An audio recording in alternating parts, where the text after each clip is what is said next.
Hello, what's up, Jekis? Pikirkan sebuah skenario seperti ini. Kalian adalah sebuah keluarga muda sedang mencari MPV yang nyaman buat harian dengan budget di bawah 250 juta rupiah. Biasanya apa sih yang masuk pikiran? Mungkin LMPV gitu kan, seperti Nissan Livina mungkin gitu kan. Tapi gimana kalau gue kasih tahu bahwa ada alternatif di luar sana yang lebih mewah, lebih bergengsi, dan tentunya jauh lebih nyaman. Dengan begitu, gue pun langsung browsing momobil.id. Ini merupakan sebuah marketplace otomotif terbaru dari Adira Finance.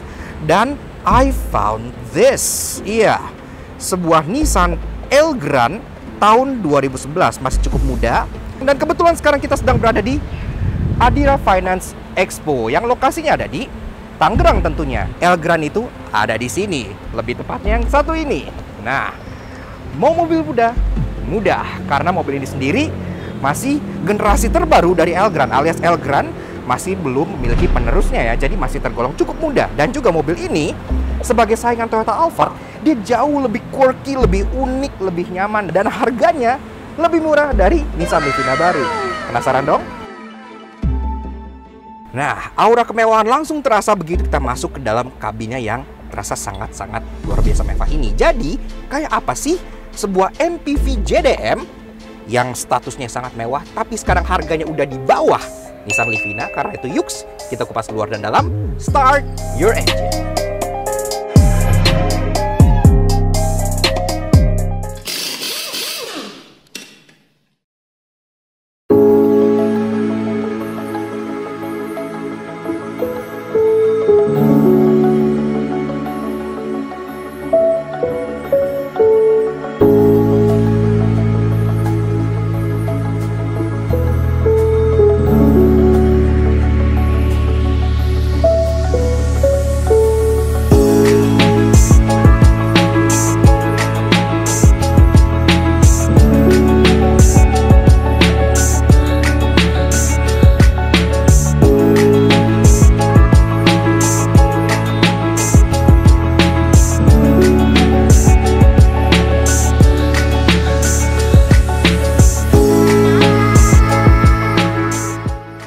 Junkie, sebelum kita kupas luar dan dalamnya secara mendetail, kita justru penasaran dengan rasa berkendara. Jadi apa betul sih kalau Elgrand ini lebih nyaman dari Alphard? Yuk kita tes kenyamanannya di jalan raya. Nah, Junkies, Nissan Elgrand tahun 2011 ya, alias Elgrand generasi ketiga. Menurut kita mobil ini itu sangat amat underrated sekali gitu ya. Dan ini kenyamanannya sangat luar biasa. Tapi sekarang kita bahas dulu 3 hal positif dari driving impressionnya ya. Yang pertama adalah yang kita suka banget, bantingannya. Karena bantingan mobil ini tuh plush banget gitu, kayak naik karpet terbang, bener-bener empuk banget. Semua guncangan di jalan itu diredam dengan sangat amat baik. Dan juga kalau misalnya kena lubang apa tuh kayak ngapung gitu ya, pokoknya enak banget, nyaman banget. Ini lebih empuk dibandingkan dengan Toyota Alphard. Jadi dari nas. Yang kedua adalah mengenai peredaman dan NVH-nya. Masih soal kenyamanan, ini mobil emang juara banget sih, tipikal Nissan gitu ya. Jadi kayak peredaman suara, peredaman guncangan, fit and finish, sampai kayak kalian duduk di joknya aja. Kalau kalian udah pernah duduk di jok-jok Nissan yang segenerasi ini gitu kan, pasti kalian tahu lah joknya tuh empuknya kayak gimana gitu. Rasanya kayak duduk di sofa.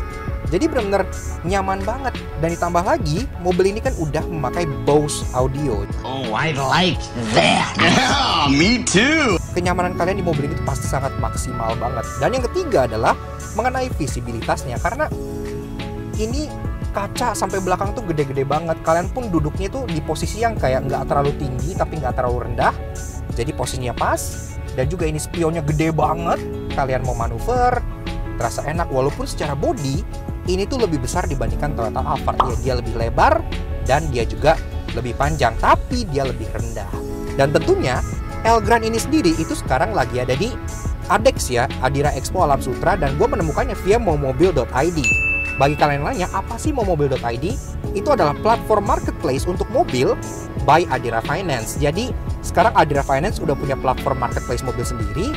Kalian bisa mencari mobil baru maupun second yang berkualitas di momobil.id. Bisa kalian cek di sebelah sini. Kalau kalian misalnya pengen cari mobil yang untuk dicicil gitu-gitu, karena ini satu entity dengan Adira Expo, Adira Finance, tentunya kalian bisa langsung mencicil langsung dari momobil.id dengan pembiayaan dari Adira Finance gitu ya. Jadi benar-benar one stop, gak ngerepotin, hassle free, dan enak banget. Ditambah lagi, Mobil.id itu punya personal assistant yang namanya tuh Mona, dan itu siap membantu kalian dalam mencari informasi dan semua kebutuhan kalian mengenai jual beli mobil di momobil.id. Check out momobil.id yang ada di sebelah sini gitu. Nah sekarang yuk kita jalan balik ke Adira Expo untuk explore lebih lanjut mengenai Elgrand ini, luar dan dalam. Let's go. Eksterior tampil mewah dan grande sesuai dengan namanya. Elgrand juga tampil lebih avant-garde dari Alphard berkat grill besar, bodi panjang, serta atap yang seolah mengambang. Nah, Auto Junkies, tadi kan kita udah establish di driving impression bahwa mobil ini, si Nissan Elgrand, walaupun dia kalah laku jauh dibandingkan dengan rival utamanya, tapi justru menawarkan kenyamanan dan keunikan yang jauh dibandingkan si Toyota Alphard gitu ya. Jadi mobil ini tuh underrated banget. Tapi gimana soal desain eksteriornya? Nah, sekarang kita bahas karena desain eksterior itu menurut gua keren banget gitu. Sebelum itu, kalian bisa lihat sekarang kita sedang mereview mobil ini di Adira Expo yang berlokasi di Jalan Raya Serpong dekat dengan Alam Sutra. Di sini banyak banget mobil-mobil second berkualitas, mulai dari mobil niaga seperti Grand Max ini gitu, mobil keluarga seperti Innova ini, bahkan sampai mobil premium seperti Mercy itu ada di sini gitu ya. Dan tentunya seperti yang gua tadi bahas mengenai mobil, kalian bisa datang ke Adira Expo ini untuk melihat langsung mobilnya yang ada di mobil tersebut gitu ya. Jadi one stop gitu, luar biasa banget integrasinya, keren. Yang gue suka dari Elgrand ini, dia tetap masih mempertahankan desain Elgrand lama gitu ya. Dan juga, walaupun di MPV dia nggak yang terlalu kayak boxy banget, nggak yang terlalu kayak polos atau main aman seperti Alphard, dia desainnya justru sangat futuristik. Lampunya kebagi menjadi dua klaster, kayak yang gue bilang ada satu klaster di atas warna merah, ini untuk lampu senja, walaupun ya memang dia masih bohlam, belum LED. Ada satu klaster lagi di bagian bawah sini yang juga homage ke Elgrand yang lama, karena Elgrand yang lama juga ada klaster di bawah begini. Di sini lampu rem untungnya dia sudah LED dots, walaupun memang lampu sen dan lampu mundur masih bohlam biasa. Electric sliding door, iya, jadi kalau kalian masuk kalian nggak perlu geser-geser pintu lagi, cukup mewah tentunya. Pantas di mobil yang seperti ini. Spionnya tuh kotak ya, nggak kayak mobil kebanyakan yang spionnya tuh persegi panjang, tapi ini literally bentuknya tuh kotak, makanya gede banget, cocok banget untuk proporsi mobilnya. Ada hiasan black gloss di bagian sini, ada lampu di sini, spionnya pun udah electric retract tentunya, dan tentunya di bawah sini ada tonjolan karena sudah ada kamera. Nah ini juga fun fact, di sini pun dia peleknya sudah menggunakan ring 18 inci, jadi udah cukup oke. Dibalut dengan ban Dunlop SP Sport LM704 dengan ukuran 225/60 R18. Pengereman, semua roda udah cakram, tentunya ABS, EBD, BA sudah lengkap. Jadi keamanan untuk keluarga pun udah terjaga banget. Dan akhirnya jika kita membahas bagian fascia depan alias wajah dari si Nissan Elgrand ini, yang kita suka, dia juga masih menghormati Nissan Elgrand yang sebelumnya. Karena desain itu terlihat banget ya, ada bawaan unsur dari Nissan Elgrand yang sebelumnya. Tapi dari atas dulu, tentunya kalian bisa melihat, itu udah ada dual sunroof di atas sana. Jadi belakang dan depan dapat cahaya yang memadahi. Di sini pun ada parking sensor warna body 2 titik sama seperti di belakang. Dan tentunya karena kamera sudah 360, ada kamera juga di bagian depan sini, tersembunyi di bagian bawah base ini, dan dia bagus, nggak kesannya kayak tempelan. Nice. Teknologi lampunya dia sudah proyektor HID, karena kan pada zamannya LED itu belum terlalu in banget, tapi at least dia udah auto leveling, udah cukup oke, walaupun memang lampu senja, lampu sen, dan lampu dim, dia masih bohlam semua. Di bawah sini pun fog lamp, halogen bohlam, cukup normal pada masanya, dan secara overall, menurut gua desain dari si Nissan Elgrand tahun 2011 ini Jepang banget gitu ya. Desainnya tuh kayak kereta Shinkansen yang kalian bisa pakai di jalan raya. Interiornya juga tampil mewah berkat wood panel di depan yang melingkar bagaikan jacuzzi mahal, dan secara ruangan ia lebih lega dari Alphard dengan jok yang senyaman sofa rumah-rumah mewah. Nah, jadi kurang lebih begini aja rasa interior dari si Nissan Elgrand tahun 2011. Sebelum kita bedah fitur, desain, dan lain-lain seperti biasa, kita pengen kenalan dulu dengan kuncinya ya. Jadi kuncinya itu seperti ini. Nah, ini tipikal kunci Nissan yang memang di-share dengan berbagai macam model Nissan gitu ya. Dari Nissan March, sampai Elgrand, sampai GT-R dan 370Z, kuncinya tuh model Tamagotchi gini. Tapi bedanya karena dia tentunya ada sliding door di belakang, di sini ada tombol untuk lock, unlock, dan 2 buah sliding door yang bisa dibuka via kuncinya. Logo Nissan di sini bisa kalian ganti pakai casing yang lain, ada yang Z, ada yang GT-R, jadi bisa buat bohongin temen. Oke. Start stopnya itu ada di bagian sini, lagi-lagi khas Nissan yang berpendar warna orange. Sekarang kita pengen denger dulu suara mesin ini kayak apa. Kebetulan ini adalah yang bermesin 2500 gitu ya. So foot on the brake, yuk kita start up dulu.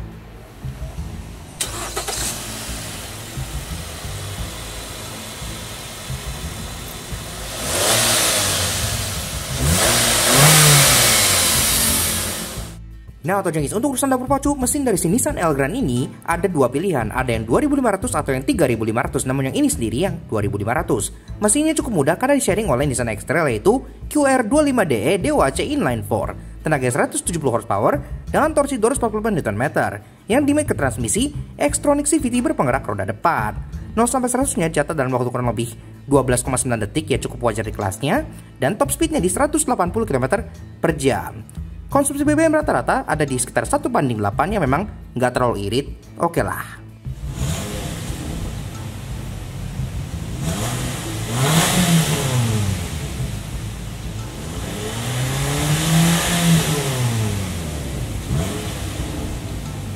Nah, di sini tuh ada sistem infotainment yang memang semuanya masih serba sandi rumput, seperti yang tadi gue bilang di awal ya.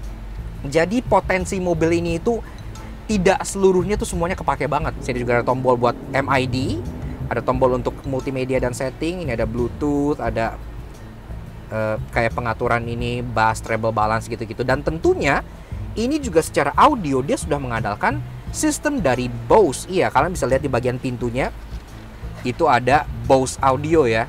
Nah, sekarang lanjut ngebahas mengenai desain dan build quality. Pertama-tama dari dashboardnya, secara materials di sini memang sudah soft touch. Jadi ini tuh wood panel nih, satu aksen begini mau belok sampai ke bagian door trims itu ya. Jadi benar kesannya tuh kayak dual cockpit gitu. Kesannya tuh kayak nyetir jet fighter Shinkansen gitu ya, cukup unik. Joknya sendiri kayak yang gue bilang, ini tuh nggak yang terlalu bapak-bapak banget karena dia nggak full kulit, tapi ada campuran kayak fabric mesh material di tengah sini yang warnanya tuh kayak agak maroonish gini ya. Jadi masih ada unsur sportinya gitu. Untuk driver sendiri dia udah bisa sliding, udah bisa reclining, dan udah ada seat height adjuster model pompa. Untuk passenger, dia bahkan ketambahan fitur footrest ya. Jadi bagian sini tuh ada, kalau kalian buka, nah ini bisa naikin footrest ini. Jadi bahkan nggak hanya penumpang belakang yang bisa selonjoran kayak ala kursi pantai, penumpang depan pun udah bisa juga. Ditambah lagi dengan armrest 2 buah di sini, yang bikin rasa mengemudi kalian jadi jauh lebih relax lagi gitu ya, luar biasa. Setirnya sendiri sudah leather wrap, bisa tilt, dan sudah bisa teleskopik juga. Ini tuh sunroofnya tuh bisa dibuka. Jadi kalau Alphard kan cuma bisa di tilt doang gitu kan, tapi ini beneran bisa dibuka. Jadi puas lah kalian bisa kampanye pakai mobil ini, dada-dada lewat atas untuk ngebohongin orang. Dan tentunya karena ini adalah sebuah MPV mewah singgah sananya orang kaya, makanya tentu masuk belakang sini sudah dipermudah dengan adanya electric sliding door di bagian belakang sini dengan sistem one touch ya. Jadi nggak perlu di-grab lagi, cukup dipencet aja. Naiknya pun dimudahkan dengan ada grab handle di sini, jadi kalian bisa narik badan kalian naik. Plus ada one step ledge di bagian bawah sana gitu. Jadi naiknya pun terasa sangat mudah. Nutup ya, sama tinggal touch di sini, dia akan tertutup otomatis. First impression duduknya pun udah nyaman banget, tinggal turunin armrest. Nah, maka posisinya udah relax banget. Posisi ini cocok banget bagi gue untuk menjelaskan kalian kembali mengenai momobil.id. Nah, kebetulan Elgrand 2011 ini kan kita reviewnya itu via momobil.id, yang lokasi mobilnya ada di Adira Expo Alam Sutra. So, apa hubungannya momobil.id dengan Adira Expo? Ternyata, mobil dan Adira itu merupakan suatu kesatuan. Jadi, misalnya kalian manfaatin layanan momobil.id, itu nggak hanya memudahkan kalian mencari mobil-mobil impian via marketplace yang lengkap penuh dengan mobil berkualitas, dan kalian nggak perlu keluar rumah, tapi kalian juga jadi bisa memanfaatkan opsi pembiayaan dari Adira Finance. Iya, sehingga pas kalian mencari mobil impian kalian, second maupun baru, pembiayaannya bisa jadi jauh lebih fleksibel. Nice. Oke, sekarang kita lanjut mengenai roomnya dulu ya, space. Jadi di sini kebetulan ini jok udah posisi mengemudi gua tingginya 170 cm. Ini jok baris kedua diposisikan di mana jok baris ketiga itu masih bisa duduk orang. Jadi ya di tengah lah ya, nggak terlalu mundur banget. Ini gua masih nyisa kurang lebih 11 jari. Menurut gue ini udah posisi yang oke banget ya. Walaupun memang kalau kalian mencari kemewahan, jok di sini memang secara pengaturan dia semuanya masih manual ya. Kalian bisa cek di bagian samping situ. Enaknya ada leg support. Jadi kalian bisa cek di situ, coba leg tinggal ditekan tuasnya. Nah, ini otomatis akan mengextend leg support yang membuat jok ini tidak kalah nyaman dibandingkan dengan Toyota Alphard. Ada juga kontrol untuk sunroof belakang. Iya, karena kan mobil ini kayak yang gue bilang dia dual sunroof. Jadi kalau kalian pengen dada-dada di atas tuh kegemukan, nggak muat gitu, di belakang sini bisa lebih besar karena memang sunroof belakang itu lebih besar dibandingkan sunroof yang depan gitu ya. Selain itu, di sini untuk menambah privacy dia udah dapat peasant blocker. Iya, jadi di sini walaupun dia masih manual, kalian bisa tarik sunblindnya. Untuk masuk ke baris ketiga, kalian bisa manfaatin walkthrough cabin di sini dengan menurunkan yang kayak tadi gue bilang tray ini, atau kalian juga bisa kayak nge-tilt sekaligus slide jok ini. Nah, wih, duduk di belakang sini itu secara jok sendiri sebelum kita bahas space-nya, dia terasa cukup nyaman ya. Jadi maksudnya kayak joknya sendiri berkontur, nggak flat, dan kalian dapat 3 buah headrest yang bisa dipakai. Walaupun menurut gue pribadi sih di belakang sini cocoknya kayak buat 2 orang sih idealnya. Kalau bertiga anak-anak mungkin masih oke gitu. Di tengah sini ada armrest. Iya, jadi kalau kalian duduk di belakang cuman berdua, kalian bisa nikmatin armrest ini gitu. Bener-bener enak banget. Terasa seperti mobil yang gak menganaktirikan baris ketiganya. Biasanya baris ketiga kan cuman buat orang-orang yang kalian gak suka, kayak ibu tiri gitu-gitu kan. Tapi di sini di jok baris ketiga justru malah gua suka banget karena ini terasa cukup enak. Ini posisi jok paling recline, memang dia udah rata sama pintu bagasi ya, segini gitu ya. Tapi di sini sih masih ada ruangan buat kalian taruh kayak gym bag atau golf bag satu gitu melintang, masih muat. Karena memang di sini kan ada ruangan lagi buat ke bawahnya gitu ya. Kalian bisa ada di sini. Ini sebenarnya ada covernya lagi, cuman lagi dikeluarin. Kalau joknya ini udah kita lipat, ini sebenarnya dengan tambahan partial yang ada di sini, ini akan jadi rata. Yaks. Oke. Nah, jadi kurang lebih begitu aja guys. Sedikit fun impression kita mengenai si Nissan Elgrand tahun 2011 yang satu ini. Menurut kita, mobil ini tuh hugely underrated banget gitu ya. Bagi kalian keluarga-keluarga muda yang mencari MPV gitu, dengan budget di bawah 300 juta rupiah, ini udah bisa kalian beli dengan harga kurang lebih 230 jutaan rupiah. Iya, udah terjangkau banget gitu ya. Dengan gengsi yang tentunya setara dengan Toyota Alphard. Jadi, luar biasa, what a deal gitu ya. Dan tentunya mobil ini sendiri kalian bisa temukan di momobil.id di sebelah sini. Seperti yang gue bilang dari awal, jadi momobil.id itu merupakan sebuah marketplace otomotif by Idria Finance, di mana kalian bisa mencari mobil impian kalian, bekas maupun baru. Dan juga keunggulannya karena dia merupakan satu entity dengan Idria Finance, mobil yang bisa kalian beli di sini langsung bisa dicicil dengan menggunakan opsi pembiayaan dari Idria Finance. Jadi nggak perlu mikir lagi, beli mau nyicil langsung bisa gitu. Makanya praktis dan hassle free banget kan. Jadi luar biasa, check out momobil.id yang ada di bagian sebelah sini gitu ya. So, jangan lupa untuk follow Instagramnya momobil.id @momobil.id di sebelah sini nih. Plus, kalau kalian pengen tahu mobil apa aja yang lagi ada di sana, kalian juga bisa follow katalognya @katalog.momobil. Dan juga mumpung kalian di YouTube, kenapa nggak kalian subscribe ke YouTube channelnya momobil.id di bawah sini nih. Semua linknya udah kita taruh di description box di bawah ya guys. Ya, kalau begitu thank you banget Momobil, thank you banget AutoZir, dan tentunya thank you banget ke kalian semua yang udah nonton. Kalau kalian suka dengan karya kami, kenapa nggak kalian support kami dengan cara subscribe di YouTube channel kami di Laknas Jangki. Kepoin juga sosial media kami untuk Instagram kami di Laknas_J sebelah sini, supaya kalian bisa selalu up to date dengan berita otomotif, fakta unik otomotif, dan juga mobil-mobil kita review seperti ini. Ya, kurang lebih sekian aja mengenai si Elgrand 2011 ini. We'll see you guys again in the next video. Ride safe and Godspeed.